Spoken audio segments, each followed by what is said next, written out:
صلی اللہ علی محمد صلی اللہ علیہ وسلم۔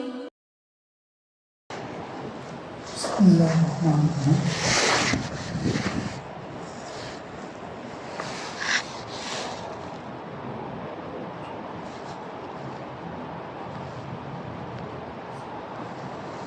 اخرج ابن عساکر عن ابی مالک الاشعری رضی اللہ عنہ قال بعثنا رسول اللہ صلی اللہ علیہ وسلم فی سریۃ وامر علینا سعد بن ابی وقاص رضی اللہ عنہ فسرنا حتی نزلنا منزلا فقام رجل فاسرج دابته فقلت له أين تريد؟ فقال أريد العلف.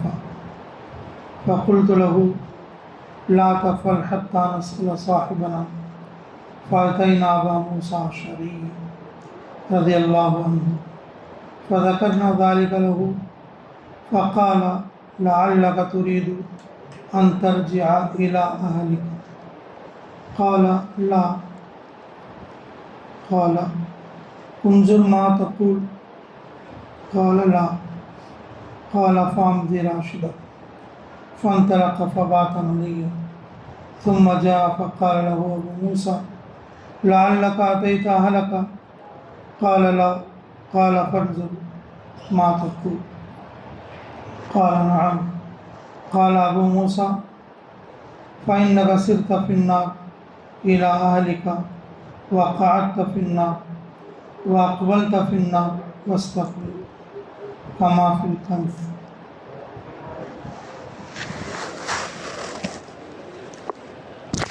میرے محترم دوستو عزیزوں،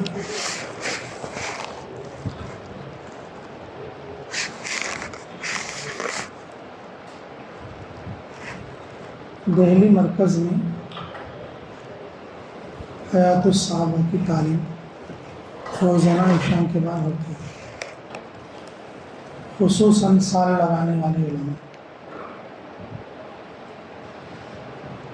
فجر کے بعد کا بیان اور حیات الصحابہ کی تعلیم، یہ دونوں ہر حال میں ترک نہیں کرنا چاہیے۔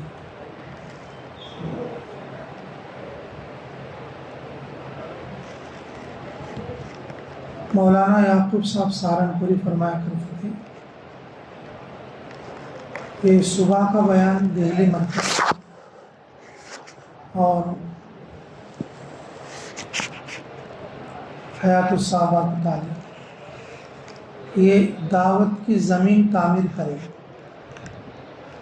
انسان کی طبیعت کے اندر دعوت کا ملکہ پیدا کرنے میں مشیر ہے۔ لگاتار جب کسی چیز کو سنتا ہے آدمی ایک مجلس میں بیٹھ کر اس کا تاثر پیدا ہوتا ہے،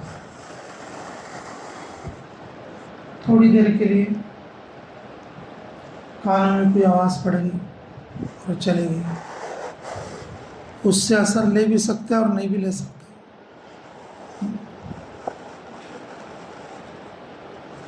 لیکن جب لگاتار کوئی بات جب کان میں پڑتی ہے لمبے وقت کے لیے، اللہ اس کی دل کی زمین کو دعوت کے لیے تعمیر کرے۔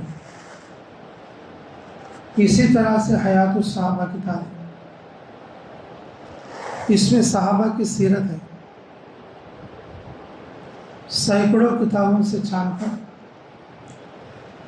اس کا ایک خوبصورت عنوان بنا کر اس محنت کے لیے جو مفید تر باتیں ہیں آپ صلی اللہ علیہ وسلم کے اور ان کے صحابہ کی، اور اس کے اندر جمع کر دیا ہے، تو ہم لوگ جو بیٹھنا ہے اس مجلس میں، عربی ہمیں بھی آتی ہے، ہم پڑھ لیتے ہیں، اس کے ترجمے کے لیے کتاب بھی بن گئی، اردو ہے تو صحابہ بھی مل جائے، وہ چیز حاصل نہیں، وہ چیز حاصل نہیں۔ سال لگانے والا آدمی حیات الصحابہ پڑھے، مولانا الیاس صاحب اور مولانا یوسف صاحب کا وہ قول تمہیں سمجھ میں آئے، یہ قید انہوں نے کیوں لگایا؟ حیات الصحابہ کی عبارت پڑھنے کے بعد حیات الصحابہ پڑھنے والا چاہے کوئی بھی پڑھے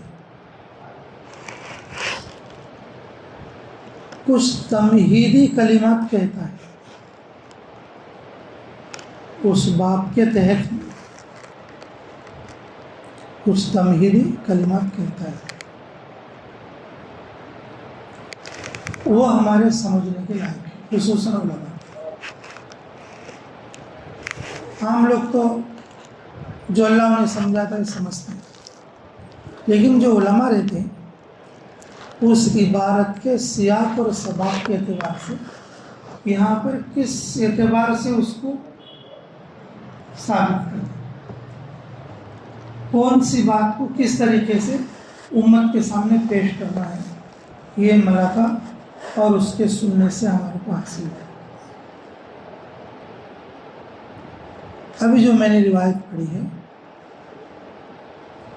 اور یہ جو اطاعت ہے، یہ جو روایت ہے یہ اطاعت کے سلسلے میں امیر کے قول کی اہمیت کے سلسلے میں اور اپنی امانت داری کے سلسلے میں امانت داری کے سلسلے میں اللہ رب العزت کا عام اعلان ہے، اللہ رب العزت کا عام اعلان ہے، وَمَا يُخَادِعُونَ اللَّهَ وَالَّذِينَ آمَنُوا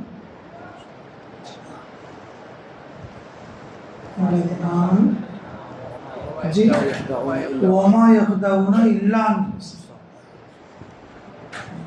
وَهُمْ لَا يَشْعُرُونَ۔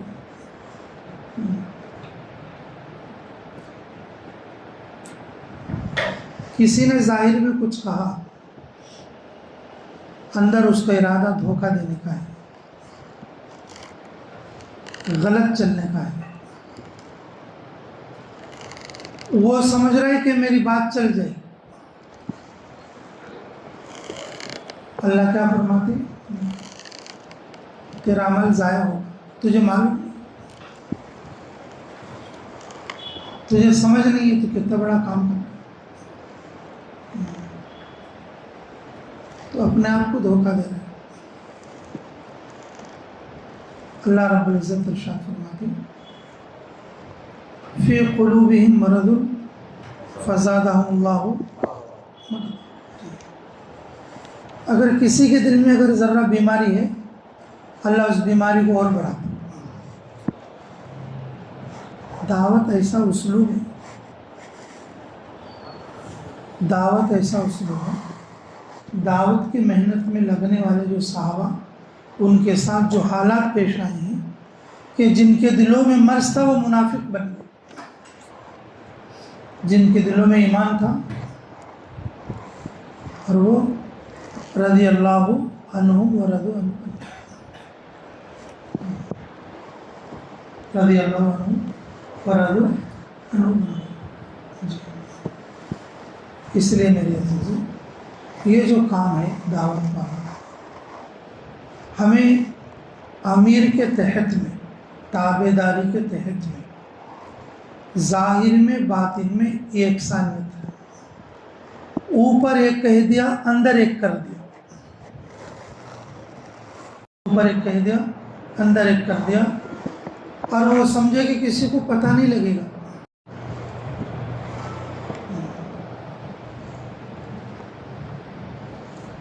یخادعون اللہ والذین آمنوا وما یخدعون الا انفسهم۔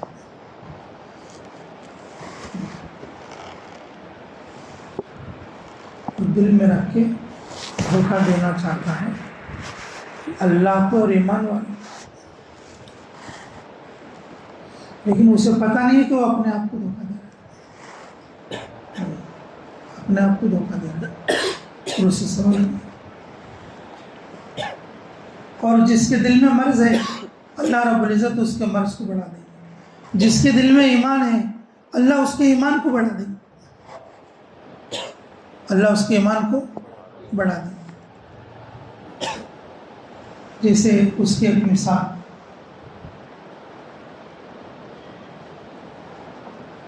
مسلمانوں کے ساتھ مشرکین یا کسی اور کے ساتھ اگر کوئی مقابلہ رہتا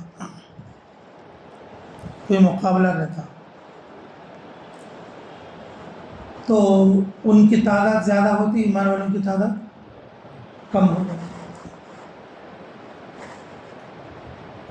تو وہ جو کفری مشرکین اور کفار جو تھے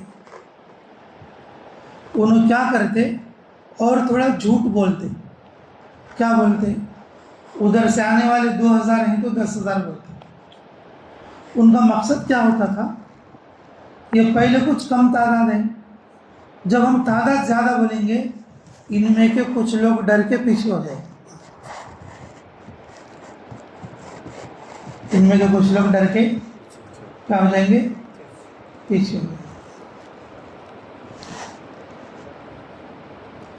فی قلوبہم مرض فزادہم اللہ، جس کے دل میں ایمان خالص نہیں، تھوڑا ملاوٹ ہوتی تھی اور اللہ ان کے مرض کو بڑھا دیتا، وہ ڈر کر اجازت لے کے سائڈ ہو جاتے، ڈر کر گھبرا کر وہ کیا ہو جاتے؟ دور ہو جاتے۔ اور جس کا ایمان مضبوط ہوتا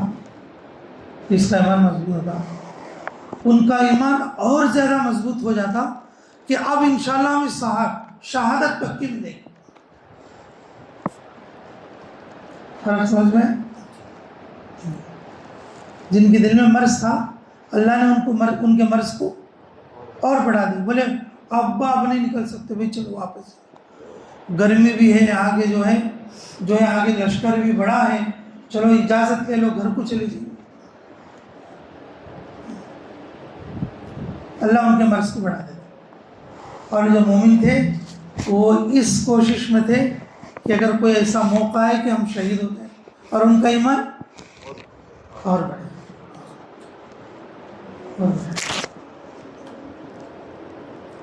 میرے عزیزوں،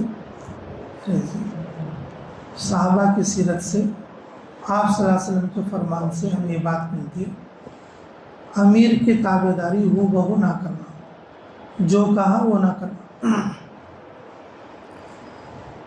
چاہے مرید شیخ کے جو ہے صحبت میں ہو،